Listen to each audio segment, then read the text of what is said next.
के छात्र हर साल नए नए जगहों पर, नए नए संस्थानों पर काम करने की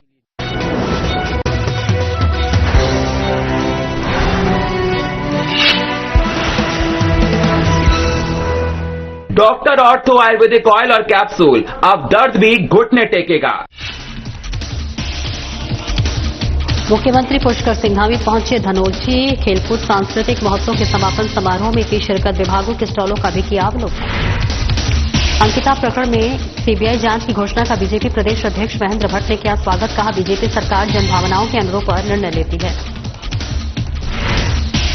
कांग्रेस प्रदेश अध्यक्ष गणेश गोदियाल ने की प्रेस वार्ता। अंकिता प्रकरण पर राज्य सरकार की मंशा पर उठाया सवाल। कहा, जांच को दबाने का काम किया जा रहा है। दो पक्षों के बीच जबरदस्त मारपीट। सोशल मीडिया पर वीडियो तेजी से हो रहा वायरल। वीडियो के आधार पर जांच में जुटी पुलिस। और उत्तराखंड में नहीं थम रहा कड़ाके की ठंड का दौर। शीतलहर का प्रकोप जारी। आईएमडी ने जारी किया घने कोहरे का अलर्ट।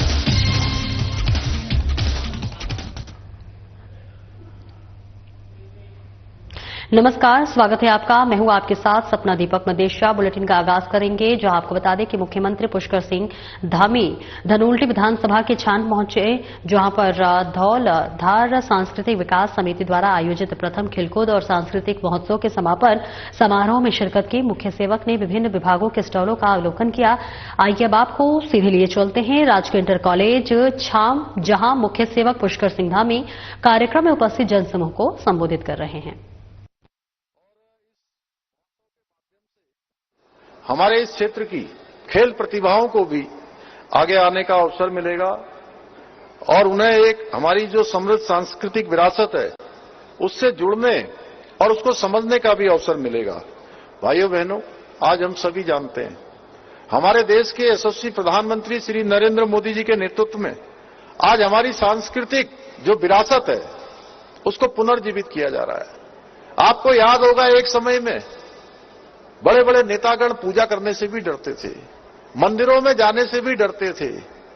हमारे प्रधानमंत्री मोदी जी के बनने के बाद सबको आज उसका भी कहीं न कहीं जनता के सामने लाना पड़ रहा है। आज कुछ लोग पहले कभी जनेऊ नहीं पहनते थे, वो जैकेट के ऊपर भी जनेऊ पहन के बाहर उसका भी प्रदर्शन करते हैं। आप सबको याद होगा, आज हमारी जितनी सांस्कृतिक धरोहरें हैं, चाहे वो अयोध्या में भगवान राम का मंदिर का निर्माण होना हो, 500 साल की लंबी प्रतीक्षा के बाद भगवान राम का मंदिर वहां पर बनकर तैयार हो गया, उसकी प्राण प्रतिष्ठा हो गई और इस बार उसका ध्वजारोहण भी वहां पर हो गया। बनारस में काशी विश्वनाथ की नगरी में काशी कॉरिडोर बन गया, जहां एक छोटा सा रास्ता होता था, आज लाखों लाखों लोग रोज भगवान विश्वनाथ जी का, महादेव जी का अभिषेक करते हैं, गंगा जी का जल लेकर भगवान महादेव जी को अर्पित करते हैं।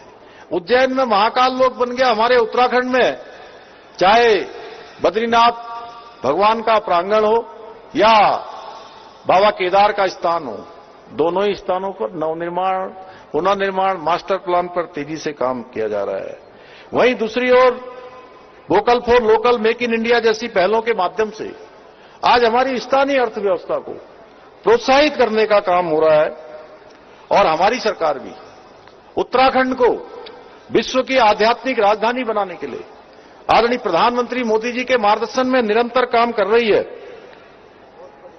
इसके साथ साथ हम श्रीकृष्ण यमुना तीर्थ सर्किट और हरिद्वार ऋषिकेश कॉरिडोर के साथ साथ शारदा कॉरिडोर के निर्माण की दिशा में भी काम कर रहे हैं।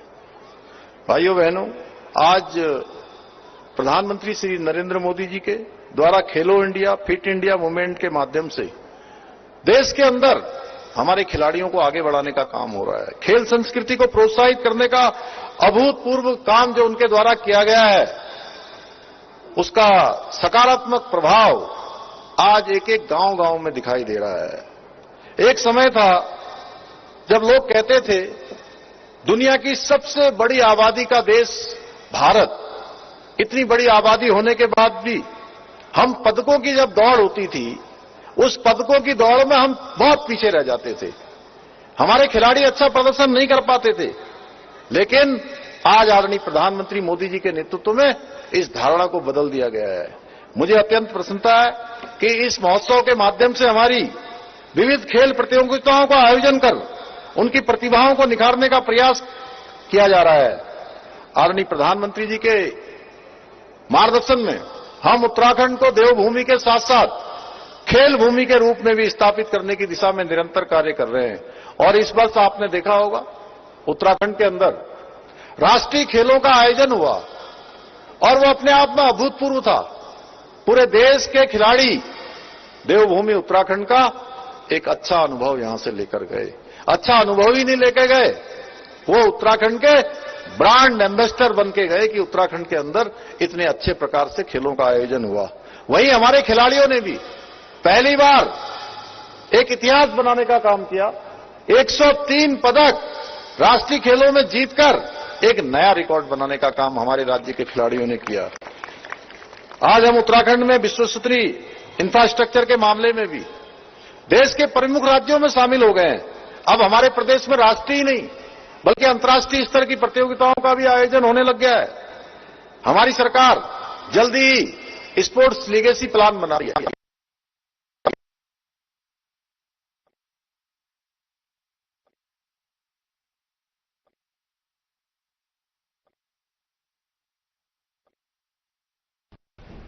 और आगे बढ़ेंगे जहां अंकिता भंडारी हत्याकांड में सीबीआई जांच की सिफारिश के बाद आपको बता दें बीजेपी के प्रदेश अध्यक्ष महेंद्र भट्ट ने इसका स्वागत किया है। जी हां, आपको बता दें कि कल ही मुख्यमंत्री ने इस मामले में बयान दिया था, सिफारिश की थी कि सीबीआई जांच होनी चाहिए और अंकिता प्रकरण में सीबीआई जांच की घोषणा की बीजेपी प्रदेश अध्यक्ष महेंद्र भट्ट ने स्वागत किया है। बीजेपी सरकार हमेशा जन भावनाओं के अनुरूप लेती है निर्णय। सीबीआई जांच के बाद होगा दूध का दूध और पानी का पानी। विपक्ष के झूठ का हो सकेगा पर्दाफाश। सरकार ने अंकिता के हत्यारों को भेजा जेल। मामले में की निष्पक्ष जांच। अंकिता के माता पिता की इच्छा का सम्मान कर सीएम धामी ने लिया निर्णय। सीएम धामी बहुत ही संवेदनशील व्यक्ति हैं और ऐसे में मामले में विपक्ष शुरू से ही करता रहा राजनीति। कांग्रेस नेताओं के लिए अंकिता बेटी की मौत सिर्फ राजनीतिक मुद्दा। महेंद्र भट्ट ने विपक्षी दलों से मुद्दे पर राजनीति न करने की अपील की।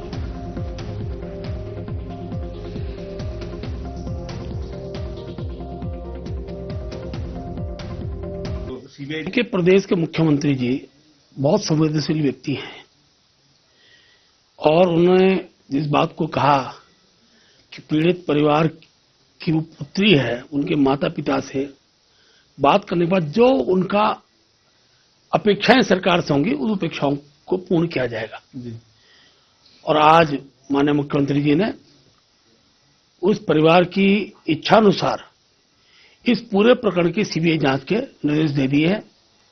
मैं मुख्यमंत्री जी का आभार व्यक्त करता हूं और प्रदेश की जनता से अपील भी करता हूं कि भारतीय जनता पार्टी की सरकार हमेशा जन भावनाओं के अनुसार निर्णय लेती है और सीबीआई जांच के बाद दूध का दूध पानी का पानी होगा। वैसे मुझे ये कहते हुए मैं कह सकता हूं इस बात को कि आज भी अपराधी जेल की सलाखों के अंदर है और कोई भी अपराधी कभी भी भारतीय जनता पार्टी के साथ बचने का न तो कोई सुन सकता है और न इस प्रकार की कोई कल्पना भी कर सकता है कि भारतीय जनता पार्टी शासन में कोई अपराधी छूट जाए। वीआईपी के नाम देखिए, हर बार इस विषय का भी पटाक्षेप होना जरूरी है और ये सीबीआई जांच के बाद जितने विषय, मैं फिर कह रहा हूं, जिस पर जो तथ्य हैं, कुछ प्रमाण है, आज सीबीआई को भी दे सकता है। एसआईटी जांच भी चल रही थी लेकिन अब सीबीआई जांच का सचिव मुख्यमंत्री जी ने कर दिया। इसलिए किसी व्यक्ति में कोई भी तथ्य हो वो रखे और कम से कम उस बिटिया को मृत्यु के तौर से बाद भी बार बार वीआईपी बोलकर अपमानित करने का काम कोई भी दल न करे, ये मैं अपील करता हूं। उन दलों को क्या कहना चाहेंगे? कारण प्रदेश का मुख्य विपक्षी दल है जिसपे ना इशू है ना क्षेत्र की समस्याओं का कोई विषय है और केवल अंकिता भंडारी के नाम पर लगातार हम तो कह सकते हैं पिछले अनेकों चुनाव में जब भी प्रदेश के अंदर चुनाव हुए इसी विषय को लेकर उन्होंने आंदोलन किया। लेकिन जनता भारतीय जनता पार्टी के नेतृत्व के प्रति, भारतीय जनता पार्टी सरकार के प्रति विश्वास व्यक्त करती है और हमेशा जनता ने हमारा सहयोग किया है। आज भी मैं फिर ये कहना चाहता हूं सभी राजनीतिक दलों से। और आगे बढ़ेंगे जहां कांग्रेस मुख्यालय में कांग्रेस प्रदेश अध्यक्ष गणेश गोदलाल ने प्रेस वार्ता की, जहां राज्य सरकार के मंशा पर सवाल उठाए।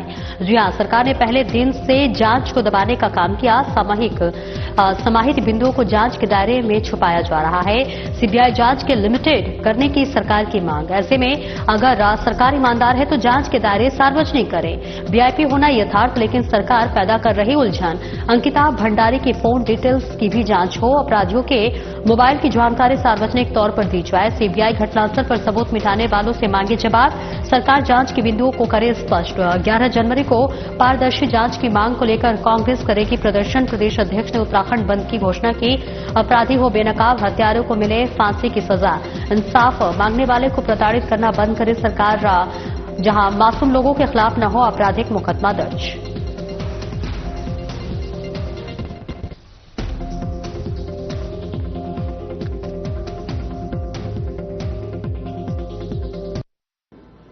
आज की प्रेस वार्ता इस रूप में है कि कल मुख्यमंत्री जी ने जो सीबीआई जांच के आदेश दिए, ये सीबीआई जांच के आदेश, ये तो एक समग्र रूप से बात बाहर आई है। मुख्यमंत्री ने कहा कि हम इसकी सीबीआई जांच की संस्तुति करेंगे, लेकिन तो मामला यह है कि सरकार ने पहले दिन से इस जांच को दबाने का और इस जांच को भटकाने का प्रयास किया। और ये मैं स्पष्ट रूप से नाम लेकर कह रहा हूं कि उत्तराखंड के मुख्यमंत्री, अब मैं कल की बात पर आता हूं कि आदरणीय मुख्यमंत्री जी ने इस जांच की सीबीआई की संस्तुति की है, लेकिन अभी भी मुख्यमंत्री जी इस जांच को भटकाने के लिए पूरी तरह जोर लगाए हुए हैं। मैं सरकार से यह जानना चाहता हूं कि जब सीबीआई जांच की संस्तुति हो गई तो सरकार ने जो भारत सरकार को प्रतिवेदन भेजा है, रेफरेंस ऑफ टर्म या टर्म्स ऑफ रेफरेंस जिसको कहा जाता है, जो टर्म्स ऑफ रेफरेंस भेजा है वो क्या है, उसको सार्वजनिक क्यों नहीं किया जा रहा है? नंबर एक बात, सरकार की मंशा में खोट है, इसलिए सरकार जो टर्म्स ऑफ रेफरेंस है उसको सार्वजनिक नहीं कर रही है। मैं साधारण भाषा में अगर कहूं तो टर्म्स ऑफ रेफरेंस का मतलब है कि जांच के दायरे में जो बिंदु समाहित हैं वो कौन से बिंदु हैं कि जिनको जांच के दायरे में समाहित किया गया है। पता लगाए कि अंकिता भंडारी को जिस दिन से वो वहां पर नौकरी पे गई उस दिन से लेकर और तब तक जब तक उसकी हत्या हुई उसके फोन पर किन किन लोगों ने उसके फोन पर वार्ता की, इसको सार्वजनिक करें। हम सामाजिक संगठनों और विपक्ष के राजनीतिक पार्टियों ने और इस प्रदेश की जनता ने यह ठाना है कि कल 11 तारीख को इस तटस्थ और पारदर्शी और ईमानदार जांच के लिए हम लोग प्रोटेस्ट करेंगे और बंद का आह्वान किया है। और एक छोटे से ब्रेक के लिए रोकेंगे, जल्द लौटते हैं।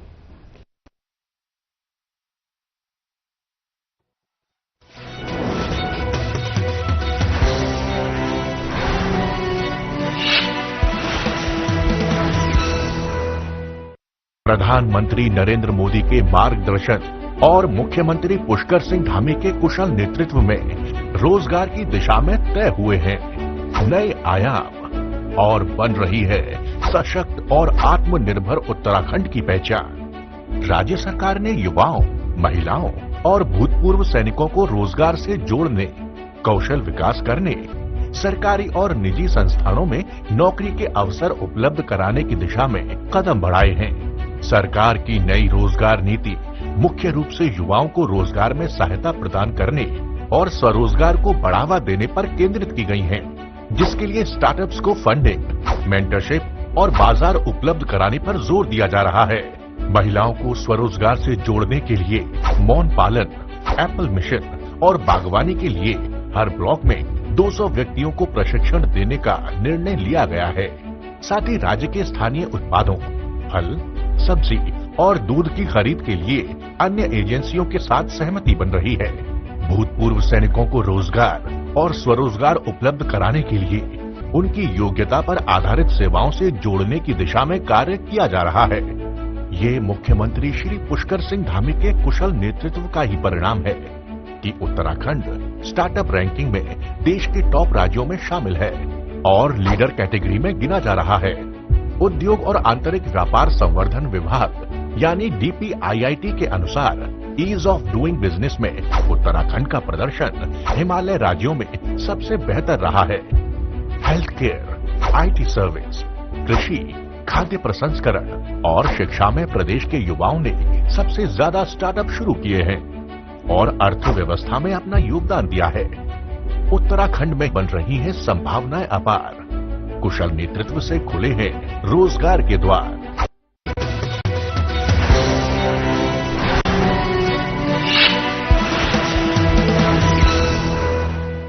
और ब्रेक के बाद एक बार फिर से स्वागत है आपका। खबरों में आगे बढ़ेंगे। हरिद्वार को स्वच्छ, सुंदर और अतिक्रमण मुक्त बनाने के लिए जिलाधिकारी मयूर दीक्षित ने कमर कस ली है। जिलाधिकारी ने एनआईसी सभागार में बीएचईएल, नगर निगम और शिवालिक नगर पालिका के अधिकारियों के साथ एक महत्वपूर्ण बैठक की, जिसमें उन्होंने सफाई व्यवस्था को लेकर कड़े निर्देश दिए। इस दौरान उन्होंने कहा कि हरिद्वार को साफ, स्वच्छ और सुंदर बनाने के लिए मुख्यमंत्री के निर्देशन में लगातार सफाई अभियान चलाया जा रहा है और सभी अधिकारी इस अभियान में अपनी महत्वपूर्ण भूमिका निभा रहे हैं।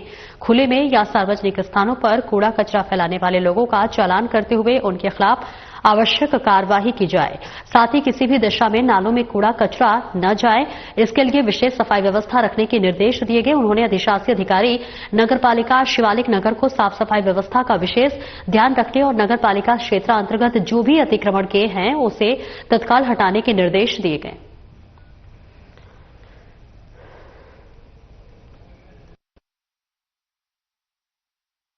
देखिए, अभी हमारे पूरे जनपद में जो स्वच्छता सफाई अभियान चल रहा है और अतिक्रमण के खिलाफ भी कार्रवाई की जा रही है। उसी क्रम में आज बीएचईएल के उच्च अधिकारियों के साथ एक कोऑर्डिनेशन मीटिंग की गई थी और इसमें साथ ही शिवालिक नगर और सिडकुल के जो एरियाज हैं लगे हुए, वहां पर जो वेस्ट मैनेजमेंट का इश्यूज है और साथ ही डंपिंग के इश्यूज भी टाइम पर जो आते हैं, जबकि शिवालिक नगर नगर पालिका के और आसपास के जो गांव हैं जैसे रावली, महदूद, सलेमपुर आदि के जो वेस्ट मैनेजमेंट के इश्यूज हैं उसको लेकर एक बैठक की गई, जिसमें कि डायरेक्शंस दिए गए हैं। विभिन्न डायरेक्शंस हैं जिसमें अतिक्रमण जो है टिबरी के आसपास और साथ ही सिडकुल और जो हमारे नगर निगम की जमीनें हैं उस पर, साथ ही शिवालिक नगर नगर पालिका के एरियाज में जो अतिक्रमण है उसको लेकर, और साथ ही जो इंटरसेक्शन पॉइंट्स हैं वहां पर नालों की सफाई और कचरा प्रबंधन, और साथ ही जो लोग बार बार सार्वजनिक स्थलों पर कचरा डाल रहे हैं उन पर एनफोर्समेंट की कार्रवाई करने के लिए भी डायरेक्शन दिए गए।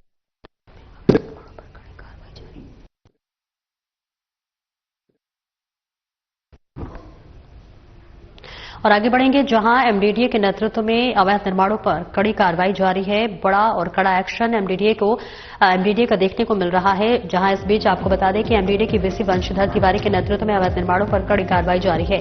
मानसी मसूरी रोड पर आर्यन चौधरी, संदीप खुराना और ग्राफिक एरा यूनिवर्सिटी रोड पर यामीन के अवैध निर्माणों को सील किया। संयुक्त सचिव गौरव चचवाल के आदेशों पर हुई सीलिंग की कार्रवाई। प्राधिकरण क्षेत्र में अवैध निर्माण और प्लॉटिंग किसी भी सूरत में बर्दाश्त नहीं। नियोजित विकास एमडीडीए की सर्वोच्च प्राथमिकता नियमों का उल्लंघन करने वालों के खिलाफ उठाए जा रहे सख्त कदम। संवेदनशील क्षेत्रों में अवैध गतिविधियों पर रखी जा रही विशेष निगरानी। अवैध निर्माणों के खिलाफ पारदर्शिता और नियमों के तहत की जा रही कार्रवाई, जहां संबंधित अधिकारी और तकनीकी टीमें मौके पर जाकर कर रही निरीक्षण। अवैध निर्माणों के खिलाफ प्राधिकरण की कार्रवाई लगातार जारी।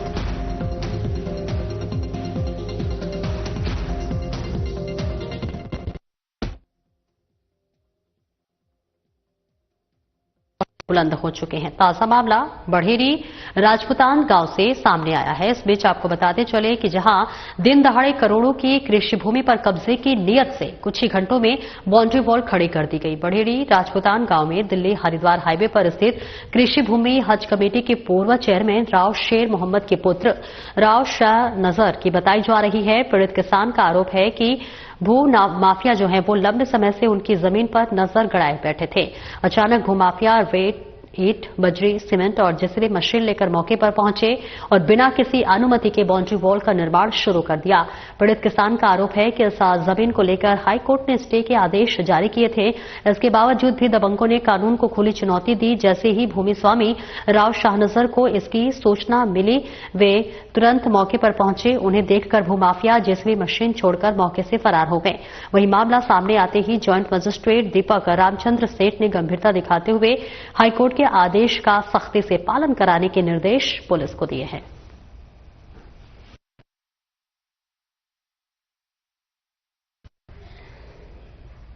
सुप्रीम कोर्ट के आदेश पर वन विभाग की टीम ने भारी पुलिस बल के बीच आपको बता दें सर्वे का काम शुरू किया है, लेकिन तार बाढ़ के शुरू होते ही फिर से विरोध तेज हो गया है और आज अमित ग्राम गली नंबर 25 में वन विभाग की टीम जैसे ही दलबल के साथ वन भूमि पर ताड़ बाढ़ करने पहुंची, वैसे ही भूमि से संबंधित लोग विरोध करने के लिए पहुंच गए।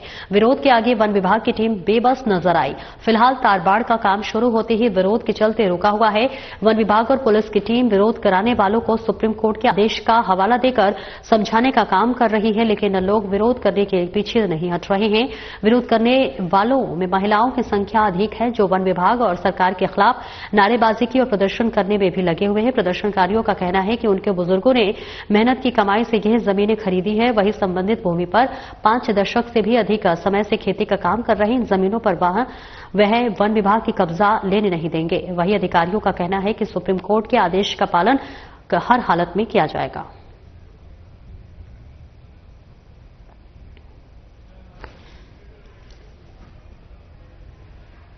और आगे बढ़ेंगे। रुड़की के गंगानहर कोतवाली क्षेत्र में डीएवी कॉलेज के बाहर बीच सड़क पर 2 पक्षों के बीच जबरदस्त मारपीट हुई है। घटना का वीडियो सोशल मीडिया पर तेजी से वायरल हो रहा है। वायरल वीडियो में कुछ युवक सड़क पर मारपीट करते हुए नजर आ रहे हैं। मारपीट के दौरान अचानक गोली चलने की आवाज भी सुनाई दे रही है, जिससे मौके पर अफरा तफरी का माहौल बन गया है। रुड़की सीओ नरेंद्र पंत ने बताया कि वायरल वीडियो में 2 गुटों के बीच झगड़ा स्पष्ट रूप से दिखाई दे रहा है। एक युवक के सड़क पर गिरने की तस्वीर भी सामने आई है। वीडियो में गोली चलना स्पष्ट रूप से नहीं दिख रहा। पुलिस सीसीटीवी फुटेज की गहन जांच कर रही है। पूरे मामले की पड़ताल के बाद तथ्यों के आधार पर आवश्यक कानूनी कार्रवाई की जाएगी। उन्होंने कहा कि कानून व्यवस्था से खिलवाड़ करने वालों को किसी भी सूरत में बख्शा नहीं जाएगा।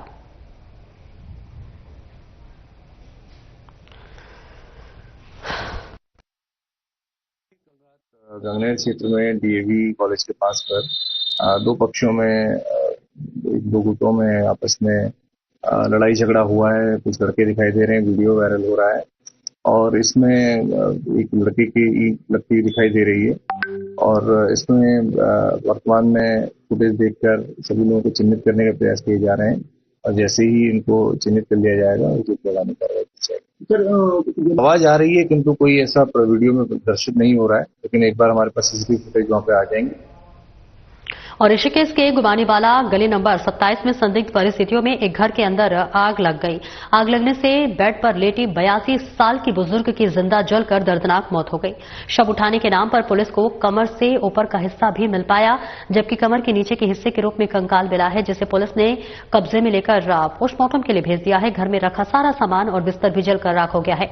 शॉर्ट सर्किट के कारण घर में आग लगने की जानकारी मिली है। पुलिस ने मामले में अग्रिम जांच और कार्रवाई शुरू कर दी है। शामपुर चौकी प्रभारी सुमित चौधरी ने बताया कि किसी भी व्यक्ति ने सूचना दी थी कि एक मकान में आग लग गई है और उसमें एक महिला जल गई है। सूचना मिलते ही पुलिस मौके पर पहुंची और घर के अंदर देखा कि एक बुजुर्ग जो कि मृत अवस्था में पड़ी है, उनके कमर से नीचे का हिस्सा बुरी तरीके से जला हुआ है। बिस्तरों में भी आग लगी हुई है। पूछताछ करने पर बुजुर्ग की पहचान जगदेश्वर देवी के रूप में हुई है। वह घर में अकेले ही रहती थी। मृतका की बेटी चंडीगढ़ में और बेटा दिल्ली में रहता है। घटना की जानकारी मृतक बुजुर्ग के बच्चों को दी गई है।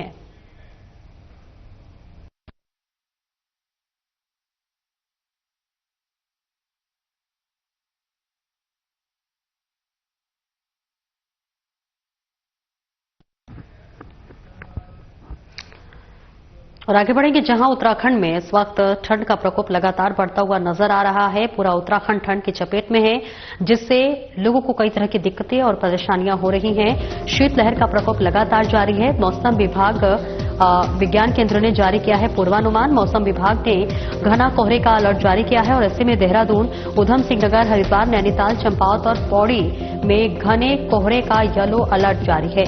इस बीच आपको यह भी बता दें कि पहाड़ों में पाले का कहर, सूखी ठंड लोगों को कर रही है परेशान। कोहरे और पाले ने बढ़ाई ठंड। दिन में तेज धूप लोगों को दे रही है राहत। तापमान में देखने को मिल रहा है इजाफा। वैसे ही मैदानी क्षेत्रों में भी हल्की धुंध और कोहरे के चलते लोगों को परेशानी का करना पड़ रहा है सामना। तो आपको बता दें कि 15 जनवरी तक प्रदेश भर में मौसम शुष्क रहने की संभावना।